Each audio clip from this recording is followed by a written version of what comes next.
Sejam muito bem-vindos a Terceiramente, o podcast da gestão realista. E você, meu amigo, você está aqui para aprender, você está aqui para crescer, você está aqui para se tornar extraordinário. Hoje, mais um tema que vai fazer, tenho certeza que vai fazer bastante, vai causar bastante impacto na sua vida. Estou com o meu amigo e parceiro de conteúdo, Anildo. Fala, Anildo. Ô, Leandro, um bom dia, boa tarde, boa noite para você e para quem está ouvindo a gente aqui, para os nossos amigos. Leandro, hoje eu estou aqui quase que tenso e excitado aí para a gente conversar sobre esse tema, hein? Pois é, mais um tema cabeludo, né, Nildão? A gente hoje... Mais um. Hoje, dando o tom aqui, a gente vai falar de procrastinação. Exatamente. Então, Nildão, é o seguinte, cara, tentando deixar o nosso episódio hoje bem direto aqui, vamos começar para variar com a definição, né? Então, quando a gente fala de procrastinação, né, como o adiamento da realização de uma tarefa que precisa ser realizada dentro de um determinado prazo, né? Essa é uma definição bastante simples, né? Simples e boa, gostei. Mas o significado dela é muito menos simples do que essa pequena definição, certo, meu amigo? Exato. O diabo mora nos detalhes. O diabo mora nos detalhes. Então, Anildão, o que é procrastinação, cara? Vamos lá. Quem aqui não deixou para fazer alguma coisa depois? Aquela coisa que você sabia que tinha que fazer. Esse é o detalhe importante. Eu vou apertar essa tecla a todo momento, hein? Aquela coisa que você sabia que tinha que ser feita, né? Ou quem não deixou aquele trabalho de escola para o último momento? Quem não deixou aquela apresentação importante que ia dar na empresa no outro dia para fazer na noite anterior? Quem né? nunca, né? Quem aqui não levou o carro para revisão no dia anterior à viagem que ia fazer? Né? Então, Leandro, olha quanto exemplo. Procrastinação é o tipo de pecado que nesse mundo não vai deixar ninguém inocente. Então, inocência não vai existir. A questão aqui é o quão pecador você é. E antes da gente entrar em detalhes aqui, Leandro, eu tenho que confessar uma coisa aqui. Hoje, eu não falo como um pregador. Hoje aqui eu falo como um pecador. Porque eu vou abrir uma coisa aqui já no começo. Procrastinação, na minha vida, é o maior monstro que eu combato desde criança. E é um monstro que eu combato até hoje, até esse momento. Rapaz, isso é sério demais, né? Por que esse monstro todo, Anildo? Bom, eu vou chegar lá, né? Mas primeiro a gente precisa entender um pouquinho alguns aspectos da procrastinação, de forma ao que eu vou falar vai fazer um pouco mais sentido, né? Só para deixar claro uma coisa, né? Quando a gente fala de deixar para depois, a gente precisa entender que o procrastinador, ele não é a pessoa desorganizada, né? A pessoa não deixou para depois porque ela não sabia a prioridade da coisa. Sabia a prioridade da coisa. Então, se você sabia a prioridade, por que você não começou a fazer no momento ideal? Né? Então, por quê? Porque existe aquela insegurança, Leandro. Muitas vezes existe aquela autoestima baixa. Como assim autoestima baixa? Eu não vou fazer uma apresentação muito boa. Os meus slides não vão ficar bacana. O professor vai me dar uma nota ruim. Essa apresentação que eu vou fazer, a sala vai odiar. Esse e-mail que eu tenho que mandar para o pessoal, eles vão achar que não ficou bom. Então essa insegurança me faz eu ficar ansioso. Então o que eu faço, Leandro? O que o procrastinador faz? Ele deixa para fazer depois. Por quê? Porque ele está trocando aqueles sentimentos ruins por um pouco mais de paz de espírito. Né? Exatamente. Então, assim, e olha só que interessante, Leandro. Não é que ele não vai fazer nada. Não. Né? Ele não vai fazer a apresentação que ele tem que fazer na segunda-feira. Ele vai fazer o quê? Ele vai lá lavar o carro. Ele vai, né? Ele vai arrumar o guarda-roupa. Né? Exatamente. Então, assim, ele procura um alívio para aquele sentimento, né? Isso. Ele procura um alívio para aquele sentimento, né? Ou seja, o procrastinador, Leandro, ele valoriza demais o curto prazo em detrimento do longo prazo, né? Esse é o grande problema do procrastinador. E a gente, você entendeu? Né, Nildão, a gente comentou uma vez aqui no outro episódio sobre essa questão, né, da neurociência até relacionada ao cérebro que o cérebro tende a sempre buscar o conforto e fugir do que incomoda, né? Então, tem um pouco disso também, né, no que você falou. Agora, Nildão, vamos separar as coisas aqui. Procrastinação e preguiça. Não estamos falando da mesma coisa, certo? Não. Eu adoro essa confusão. Essa coisa que sempre pessoal, essa confusão, né? As pessoas pensam que o procrastinador é preguiçoso. Longe disso. Preguiçoso, Leandro, é aquela pessoa que simplesmente deixa de fazer o que tinha que fazer, ou fez bem mal feito, ou faz meia boca e não está muito aí, não sofre muito com isso. Né? Já o procrastinador, como a gente terminou de conversar, é aquela pessoa que está muito ciente do que está deixando de fazer e sofre com isso. Né? E o problema é que essa consciência, né, de que você está procrastinando, ou na verdade que você está deixando de fazer aquela coisa no momento ideal, né? Ele tem um peso muito grande nos ombros do procrastinador. O que não existe no caso da preguiça. Né? A preguiça, ele não está muito ligando para isso. Né? É por isso que alguns estudos, Leandro, eles indicam que, na verdade, a procrastinação ela é um processo até que racional. Né? Porque é difícil você explicar para alguém como que você deixa para fazer na última hora algo que é tão importante. Né? Mas aí reside a natureza do sofrimento do procrastinador, que não existe no preguiçoso. Você entendeu? Quando tende a ser uma mudança, a procrastinação, esse medo da mudança, faz com que essa zona de conforto tome lugar das atividades prioritárias. Faz sentido isso, cara? Faz sentido. Faz bastante sentido. E esse é o fenômeno que fica acontecendo com o procrastinador. Né? Que a gente não pode esquecer que a pessoa que procrastina, ela procrastina com várias coisas. E às vezes com várias coisas ao mesmo tempo. Né? Eu não estou lavando aquele monte de roupa suja que está ali. Eu não estou arrumando ali o meu quarto. Né? Eu não estou limpando aqui as coisas. Né? Eu não estou levando o meu carro para consertar. Eu não estou mandando aquele e-mail. Eu não fiz minha declaração de imposto de renda. Ou seja, chega um momento que isso vira uma bola de neve. E aí o que eu vou fazer? Eu sento no meu sofá e vou assistir lá um documentário, que é uma coisa importante. Né? Um programa de YouTube que vai me ensinar uma técnica nova de jardinagem, que é importante. Né? Porque eu troco, Leandro, aquela angústia com aquelas coisas que eu estou ciente que não estou fazendo, por aquela paz de espírito, temporária. Né? Exatamente. Verdade, é verdade. Bom, acho que nessa altura aqui do podcast, todo mundo que está ouvindo, eu me incluo, já se identificou com alguns dos exemplos que você comentou, né, Nildo? Com certeza, com certeza. Então vamos lá, vamos tentar dissecar essa procrastinação aí. Sem procrastinação hoje aqui, o que gera procrastinação? Dá para a gente identificar os fatores para ajudar nessa identificação de uma forma mais realista, cara? Dá. Vamos lá. Eu já vou começar essa explicação, Leandro, emendando com tudo que a gente falou até agora. Né? Então, assim, como a gente viu, o que gera procrastinação é essa gratificação imediata. Né? Eu troquei uma atividade que eu estou com medo de fazer, ou eu estou preocupado que eu vou fazer. Existe uma série de fatores que levam aquilo, né? Mas eu coloquei aquilo para depois, daquele trabalho da escola, aquele TCC, aquele trabalho de mestrado, ou aquela apresentação do trabalho, que aquilo está me incomodando, né? Eu troquei aquilo, mas eu fui fazer uma coisa importante, fui arrumar minha garagem, estava uma bagunça. Né? Ou seja, a gratificação instantânea é um dos principais fatores. Né?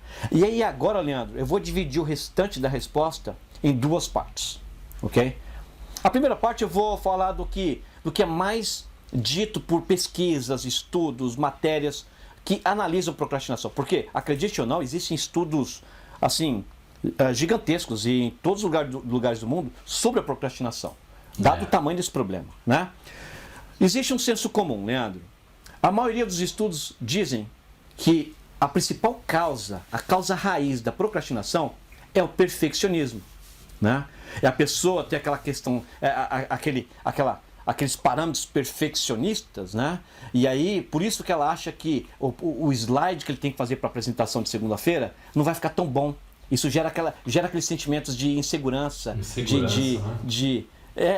eu me sinto, minha autoestima começa a cair. Aquele TCC que eu tenho que apresentar na faculdade, eu deixo para depois porque eu acho que não vai ficar bom, a nota vai ser ruim. né? Eu não vou fazer isso aqui agora porque eu não sei fazer direito. Então assim, porque você tem aquela questão de perfeccionista. O que acontece? Chega um momento, essa é a diferença do procrastinador e do preguiçoso também, Leandro.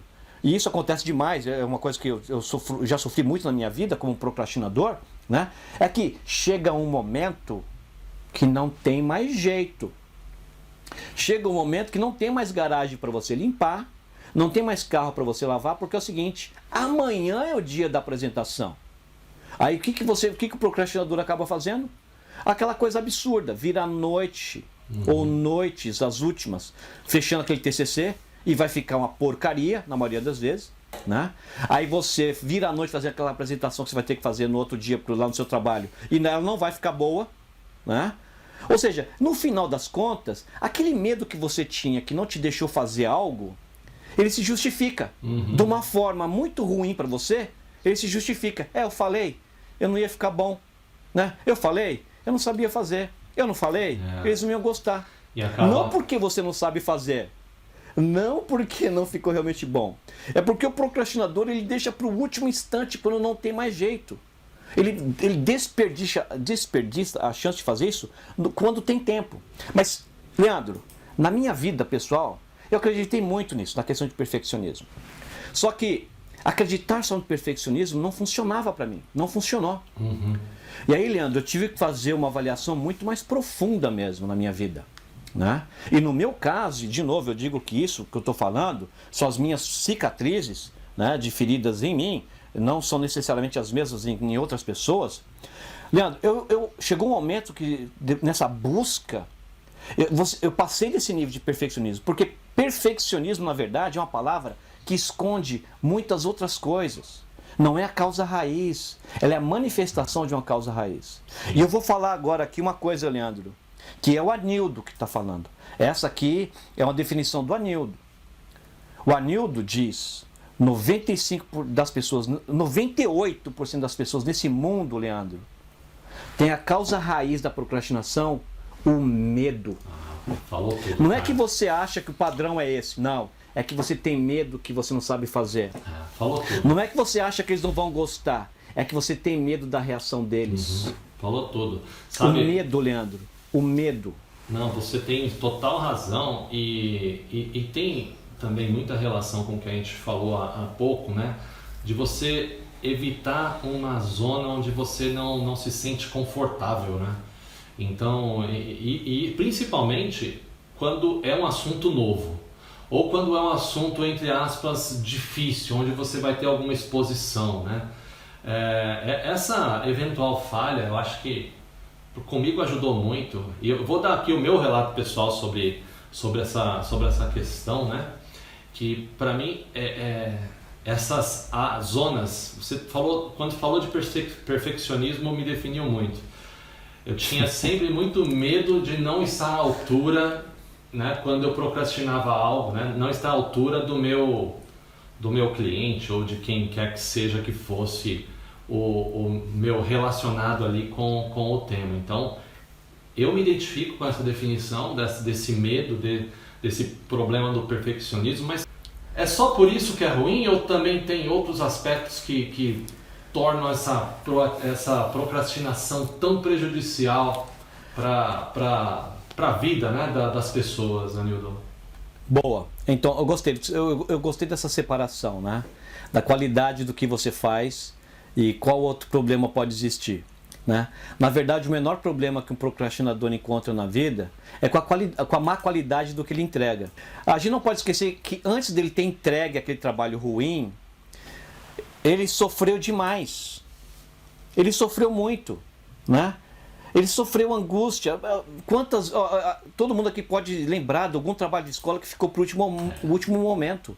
Nos últimos dias você sofre demais. No último dia você começa a ficar preocupado. No dia anterior você está quase morrendo de angústia, né? E isso você começa a ficar frustrado também. Né? Então, assim, existem estudos, e eu corroboro esses estudos pela minha própria experiência, né? Que a procrastinação crônica, e a crônica é a pior, né? A crônica é a pior, aquela que é recorrente, né? Aquela que não é só recorrente, mas é múltipla. Como eu dei um exemplo, você está procrastinando várias coisas ao mesmo tempo na sua vida, né? E muitas vezes assumindo mais ainda. Não, exatamente. Ela começa a virar uma bola de neve, na verdade, né? Porque você começa a ficar ansioso, você começa a ficar estressado, né? E isso começa a te gerar um esgotamento emocional, né? E em muitos casos, Leandro, isso gera problemas secundários, como, por exemplo, déficit de atenção. E pode chegar a uma depressão. Né? Ou seja, acaba virando uma bola de neve. Ou seja, o resultado ruim do teu trabalho é o menor problema que você tem. Na verdade, os problemas emocionais que você começa a acumular na sua vida, e eu falo isso de experiência profissional, fala aqui um pecador, Leandro. Até hoje ainda eu tenho que me controlar quando eu olho para trás, né? E eu vejo quantas coisas eu deixei de fazer por procrastinação, né? E quem está escutando a gente aqui agora, saiba que, por exemplo, esse podcast aqui é um grande exemplo disso. Esse podcast aqui, esse episódio deveria ter sido gravado, por exemplo, 5 anos atrás. Exatamente. Né? E aí, ele não foi gravado só agora porque chegou o momento. Não. Eu posso dizer aqui nesse instante que há 5 anos isso me incomoda. Isso tem me incomodado. E por que não foi gravado 5 anos atrás, está sendo gravado só agora? E você compartilha muito disso, Leandro, eu tenho certeza. Porque chegou um momento na minha vida, Leandro, que eu percebi a fonte desse problema. Não era perfeccionismo, a gente se esconde. Vai mais fundo. Quais são seus medos? Medo de que não vai ficar bom? Eu tenho uma notícia para quem está escutando a gente. A gente sabe que esse episódio não está bom ainda. Se você, eu provo isso, Leandro. É só pegar os episódios anteriores, vai ver que a qualidade não está tão boa quanto esse aqui. E eu desafio, pega 3 episódios na frente desse e a qualidade vai estar melhor. É que chega um momento, esse é um exemplo concreto do que eu estou falando, Leandro. Né? Eu sofri 5 anos, sofremos anos para não gravando por várias desculpas que a gente inventou. Né? Mas no fundo, era o medo de não ficar bom, a medo da qualidade, medo de ninguém ouvir, medo disso e etc. Quando a gente se liberta desses medos, né? a gente quebra esse vínculo. Agora, quem não se liberta desses medos, fechando a resposta para a tua pergunta, por que é ruim? Quem não se liberta desses medos sofre a vida inteira. E eu vou falar uma coisa aqui muito importante. As pessoas tendem a observar aquelas tarefas onde existe um fim. As pessoas esquecem, Leandro, que a vida vai ter um fim. As pessoas, Leandro, esquecem de observar quantas tarefas que elas só vão terminar no seu último suspiro que você está procrastinando. Verdade, bom ponto. Você entendeu? Tá? E a gente tá? não está falando... Então por que é ruim, Leandro? Viu? Leandro, por que é ruim? Não é só por causa daquele projeto, não é só por causa daquele TCC, não é só por causa daquela apresentação. Você está prejudicando a sua vida. É por isso que é ruim, Leandro. Muito bom. Muito bons os pontos que você comentou e eu me recordo aqui, né, dessa tendência que o ser humano tem de rodar no piloto automático e fazendo as mesmas coisas sem perceber. E normalmente aquelas coisas que rodam no piloto automático, elas não são não são proteladas, né? Não são adiadas. Por exemplo, todo dia, pelo menos aqui no Brasil, né? O Anildo já é meio francês, eu acredito que ele já nem está tomando banho todo dia já, não viu, sou pessoal? meio francês não, esquece disso, sou brasileiro. Brasileiro do Jardim Selma.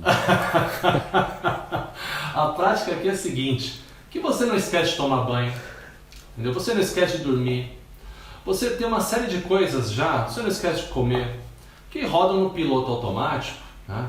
E quando você tem um compromisso com alguém, que esse alguém te cobra, você vai para esse compromisso mesmo despreparado. Então o que eu estou comentando aqui é o seguinte, prestar atenção em como a gente roda no piloto automático e de alguma forma, por isso que eu comentei anteriormente, Anildo, da gestão de tarefa, né?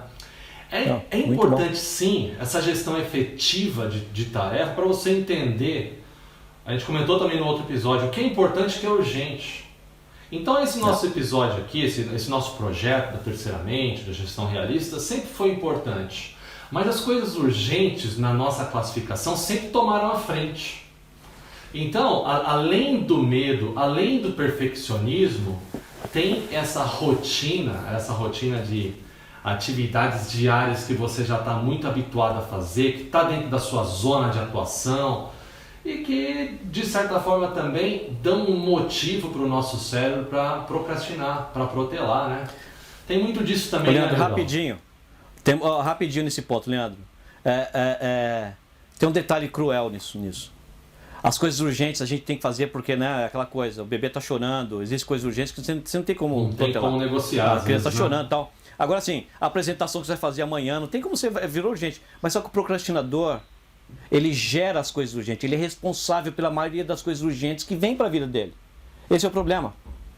Então, por isso que eu digo que um procrastinador não são as coisas, porque o que acontece?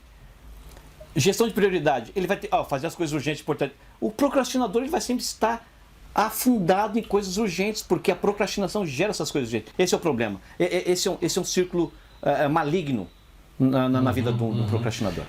Cara, e com certeza a gente vai ter agora que falar sobre como curar, como dicas aí, né? Nós como pecadores, coisas que deram certo pra gente. De novo, né, um disclosure aqui, é o que dá certo pra gente. A gente está aqui compartilhando as nossas melhores sementes, como a gente já falou antes, né? Coisas que deram certo pra gente, deu certo pro Anildo, dicas aí que de repente você não vai precisar sofrer na pele pra aprender, né? E a gente tá aqui compartilhando com você. E aí, cara, o que você fez, Anildo, que melhorou, ou que atenuou, ou o que você pretende fazer? Qual que é a tua análise, esse mapeamento das coisas que você faz para reduzir esse karma, esse fantasma que nos persegue, cara? Vamos lá. Como eu combato esse monstro da procrastinação? E é uma luta que não terminou, para deixar bem claro. Então o que eu vou compartilhar aqui agora, Leandro, o que eu vou responder aqui agora é a minha experiência, o que eu acredito, baseado em tudo que eu passei, tudo que eu estudei, tudo que eu vivo, é o que eu acredito que é o framework aqui para se lidar com isso de uma forma efetiva. A primeira coisa, Leandro, antes de ações, a gente precisa criar uma fundação emocional. Para mim isso é fundamental. Não esquece. Então assim, não adianta o que você vai fazer se dentro de você não tiver a fundação para suas ações. A primeira coisa é criar essa fundação. Essa fundação, Leandro, tem 3 pilares, na minha opinião. O primeiro pilar é o reconhecimento, Leandro, e eu vou falar isso rapidamente, que eu já falei várias vezes, que a procrastinação está ligada aos fatores emocionais. Você não é preguiçoso. Não é que você não sabe organizar suas tarefas, você sabe a prioridade das coisas. Mas você tem que aceitar que a procrastinação é emocional. Esse é o primeiro pilar. O segundo é você reconhecer que você tem esse problema.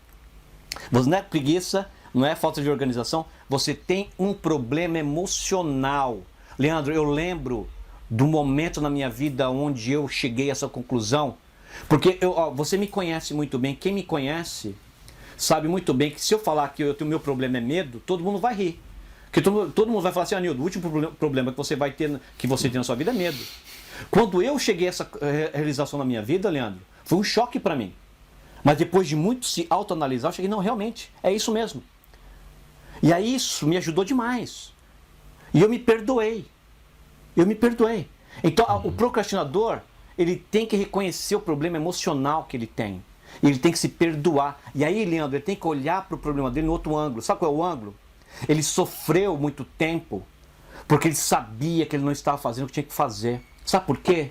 Porque ele quer o melhor para si mesmo, Leandro. Ele quer ser feliz, ele quer ter paz. Aquele sofrimento, ele tem uma razão positiva. Focar nela.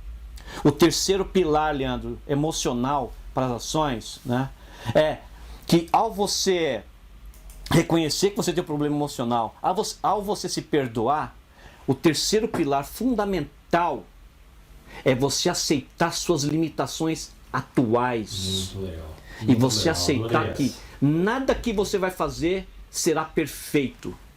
E quando você abraça isso, Leandro, você aceita. Você aceita que você não vai fazer nada perfeito. Você entendeu? Perfeição é um destino, é uma direção. Não, perfeição é uma direção, não um lugar. Ou seja, esses 3 pilares, Leandro, são os pilares das ações que você deve tomar, né? E quais são as ações? São 4 que eu vou indicar. A primeira é você planejar suas tarefas, Leandro, de forma realista. Pessoal, gestão realista é o nome desse grupo. Aqui é terceiramente porque é um exercício dessa gestão realista. Tem um motivo desse realista. Divide suas tarefas em pedaços pequenos, super pequenos. Pedaços realistas, mas que façam sentido.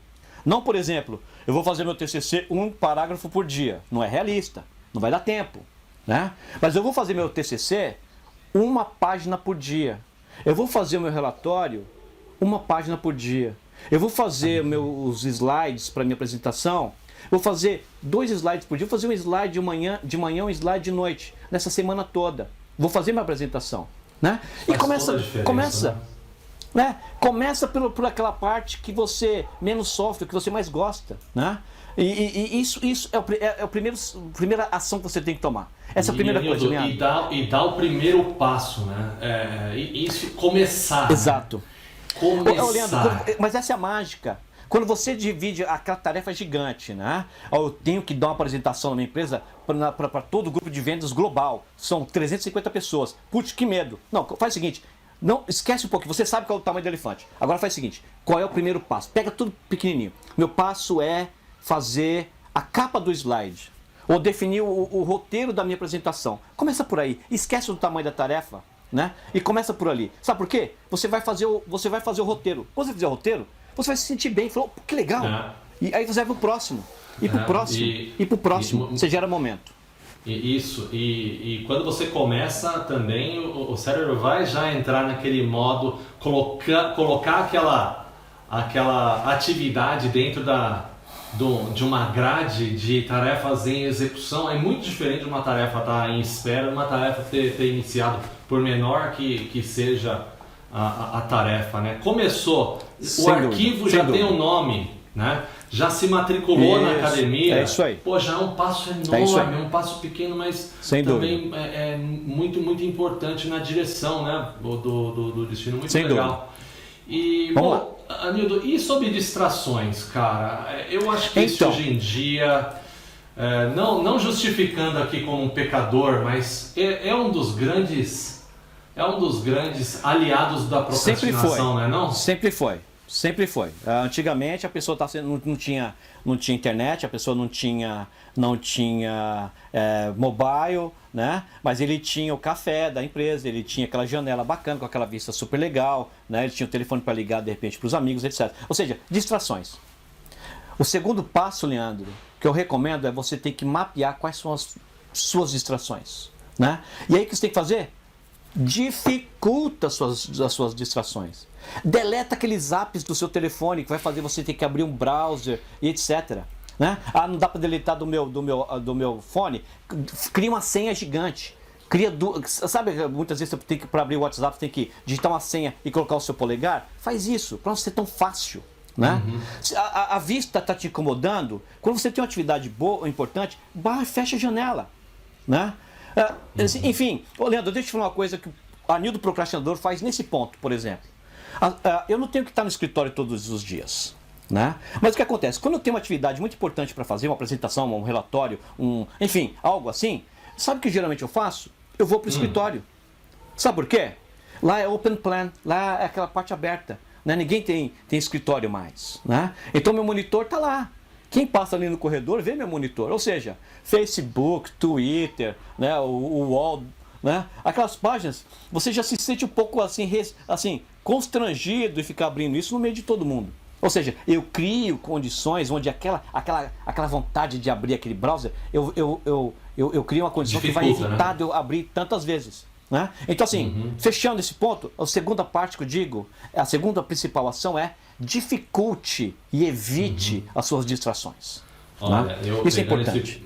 Muito bom, Anildo. Pegando esse ponto, eu traduzindo em miúdos algo que eu vi funcionando muito bem, né, com a minha esposa, inclusive,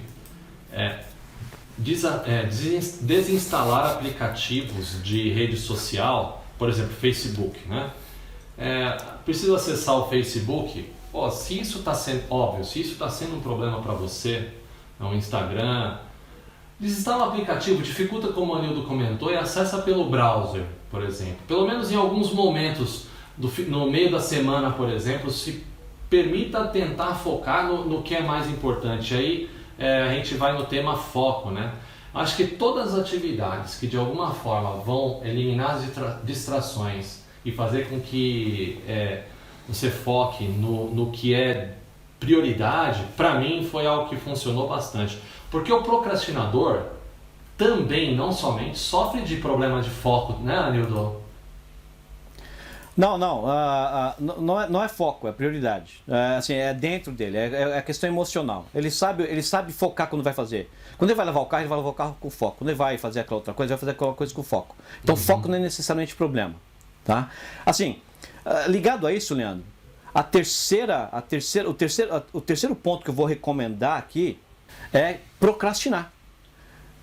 Para evitar a procrastinação, eu recomendo que se procrastine positivamente. Porque procrastinação é um instrumento que, quando bem usado, ele funciona muito bem. Né? Ou seja, você quer acessar aquele site de futebol para poder ver os resultados da semana. Procrastina. Procrastina essa atividade. Deixa ela para depois. Manda aquele e-mail que você tem que mandar para aquela pessoa primeiro. Você entendeu? Aí sabe o que você faz? Você mandou aquele e-mail, teve aquela vitória, aquela coisa de pequenas ações, não foi? Então o que você faz? Aí sim você vai abrir o browser, você dá uma pausa para você. Você vai incluir, e assim, a pessoa ela vai ter diferentes vontades, né? Ou abrir um browser para ver o Facebook, ou para ver uma página de esporte, ou para ir no café tomar um café, ou para ligar para alguém, não interessa qual é. Procrastina positivamente, você já é um procrastinador. Né? Você já é um procrastinador, então procrastina positivamente. Mas o que acontece? Seja realista. Eu só vou abrir a parte de esporte no final do dia, depois do trabalho. Não vai funcionar. Então seja inteligente e coloca no seu dia, depois daquelas pequenas atividades que você fez, se dá 10 minutos, se dá 20 minutos, que se dê meia hora, Leandro. Que se dê meia hora. Aliás, falando em tempo, né? Isso vai te ajudar. Falando em tempo, meia hora, 20 minutos, ter a noção do tempo é muito importante, né, cara? Sem dúvida, né? E para fechar, Leandro, das 4 grupos de ações principais que eu recomendo em cima daquela base emocional, né? É você criar uma noção de tempo na sua vida. Mas olha só, isso soa tão vago que eu vou pedir muito para as pessoas que estão escutando para refletir muito sobre isso. Cria uma noção de tempo na sua vida. Sabe por quê, Leandro? Na nossa vida a gente conjuga certas coisas em números muito grandes. 70 anos, 20 anos, 40 anos, né? 80 anos, né? E as pessoas usam isso assim, isso aqui eu compenso depois. Esse relatório vai ficar ruim, o próximo eu vou caprichar, né? As pessoas esquecem que tem um ditado que veio da Ásia, eu acho que não sei se foi da China ou não, que eu adoro, que ele fala o seguinte: existem 3 coisas que não voltam atrás. Uma flecha lançada, uma palavra falada e uma oportunidade perdida. Oportunidades podem até se repetir, mas não necessariamente, né? O tempo que você perdeu em fazer aquele trabalho ou fazer aquele relatório, ele não vai voltar, ele não volta. Mas eu chamo a atenção que quando você tiver essa noção, e você tiver essa noção para valer, você vai entender, Leandro, que a sua vida ela é finita. A sua vida, como a data do TCC vai chegar. A nossa vida ela vai ser a soma de todas essas coisas que a gente procrastinou e as coisas que a gente fez, Leandro. Essa é a noção de tempo. E essa noção de tempo dá a noção de relevância. E essa noção de relevância vai te fazer buscar fazer alguma coisa. E você fazendo essas coisas realisticamente, você começa a combater esse monstro. E aqui fala, Leandro, alguém que está nessa batalha. Muito legal, cara. E tudo começa, de fato, nessa definição, né, de metas realistas.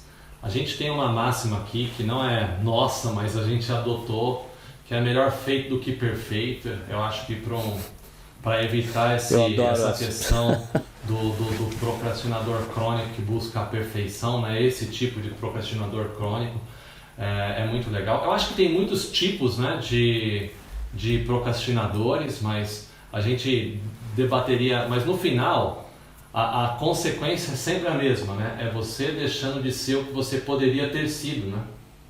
Mas, Anildão, se você tivesse que resumir aí em poucas palavras essa mensagem final para o procrastinador que nos escuta, eu me incluo nessa, o que você diria, meu amigo? Vamos lá. Eu digo que essa é uma batalha que vale a pena ser lutada, Leandro. Essa é uma batalha que vale a pena ser lutada. Por não interessa as chances de vitória, as chances de derrota que você acredita ter. Mas essa é uma batalha que em lutar, Leandro, é uma vitória por si só. Eu recomendo isso. Quando você luta com a procrastinação, as armas que você utiliza para lutar com a procrastinação, Leandro, são armas que te ajudam em outros combates na sua vida, né? Você aumenta o seu autocontrole, você troca sentimentos negativos por sentimentos positivos, você cria hábitos positivos. E fazendo isso, Leandro, você cria espaço na sua vida para fazer outras coisas sem culpa nenhuma. Muito bom, mas como tudo que é bom, acaba. O tempo sempre vence. Uma hora acaba, o tempo sempre vence. A gente tem que encerrar aqui por hoje. Muito obrigado por você ter ficado até aqui com a gente. A gente se despede aí colocando um pouquinho desses conceitos, conversando um pouquinho com você sobre procrastinação. A gente espera que tenha feito com que você refletisse, né, sobre algo que você pode melhorar nesse sentido na sua vida. E deixando aqui o convite, visite o nosso site gestãorealista.com. Lá você vai ter nosso conteúdo, ter acesso aos nossos cursos. E espero de verdade que você tenha curtido. Anildão, um abraço. Valeu mais uma vez pela conversa de hoje. A gente se vê no próximo capítulo, né, meu amigo? Um abraço, pessoal. Até a próxima. Abraço para todos vocês e nos vemos no próximo capítulo. Até mais. Tchau, tchau.